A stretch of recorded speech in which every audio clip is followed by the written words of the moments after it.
Okay, it is time to predict Group F, and this is probably one of the more popular group that a lot of people have been waiting for in this channel.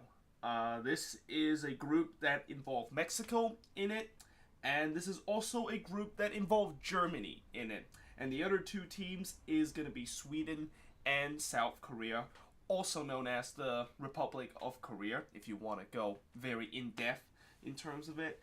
But yeah, this is certainly one of the more popular group, like I said, and we're gonna start in fourth place. And I'm actually just gonna put their country name and not just put the official name. And that, of course, is South Korea, who I think is gonna finish fourth.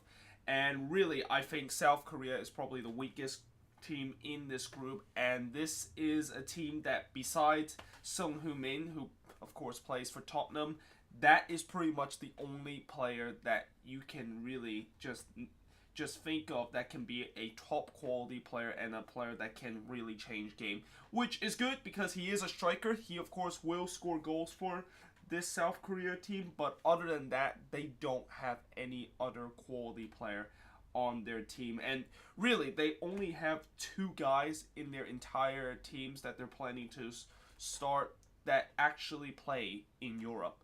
And the other one is actually playing with Salzburg in the Austrian Bundesliga, which, Salzburg is still a very good team, but yeah, only two guys that is playing in Europe, and that they're relying on a lot of guys, what I'm assuming probably are from the K-League, which is the domestic league of South Korea. So yeah, I don't know if that's gonna work out very well for them.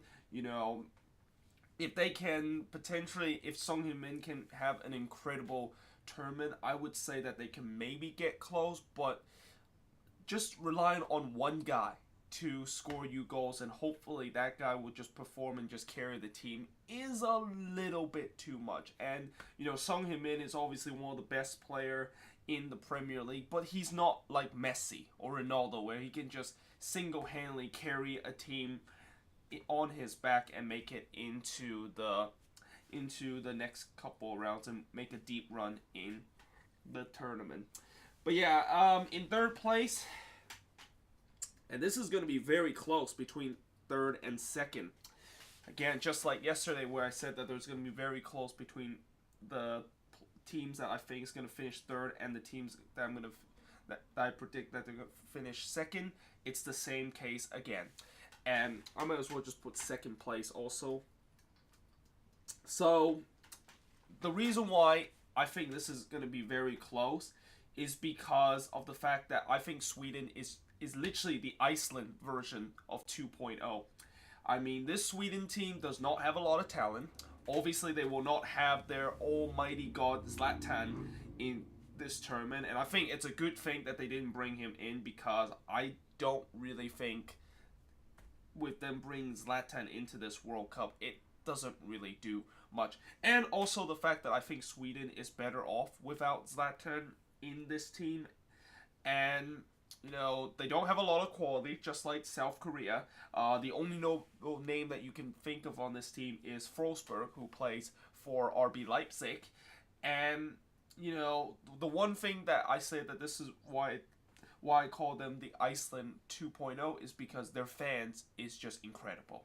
And their fans is definitely going to push these players to victory. And this is a team that is full of guys that will always give 110% on the pitch.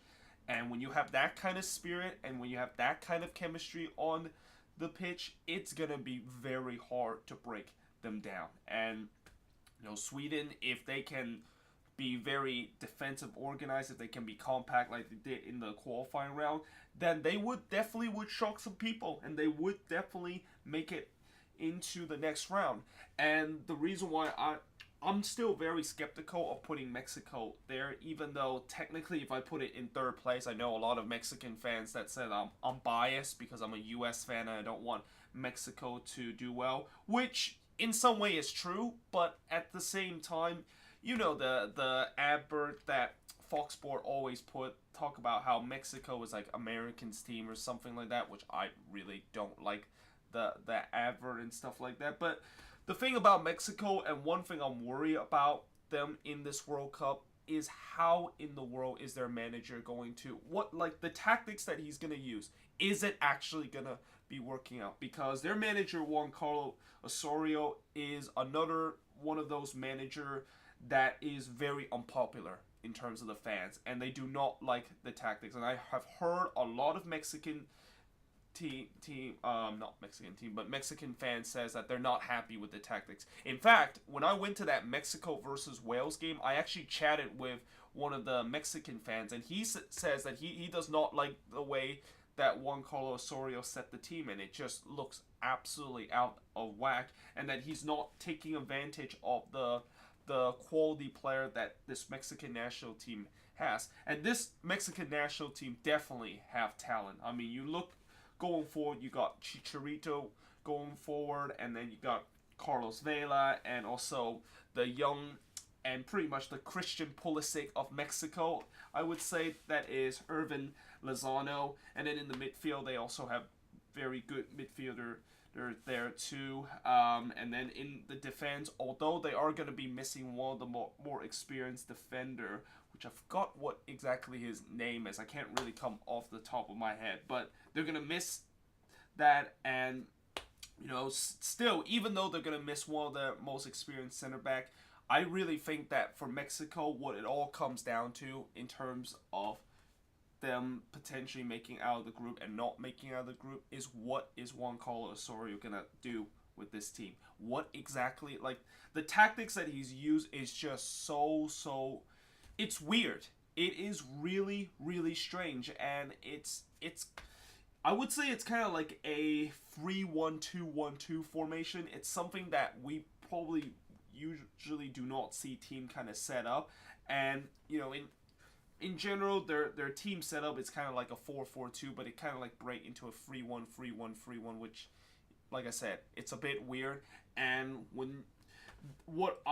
he's probably hoping is that by him using this kind of tactics against teams like Sweden, South Korea, or even Germany, it will completely just caught them off guard, and that since teams that have never seen that kind of funky kind of formation, that they will kind of be a little bit surprised and stuff like that. But at the same time, if it doesn't work out, yeah, then Mexico is not going to make it into the next round, and that, you know, that a lot of Mexican fans will go after Osorio's head. And I really think if Mexico doesn't make it through the group, Osorio is going to get sacked.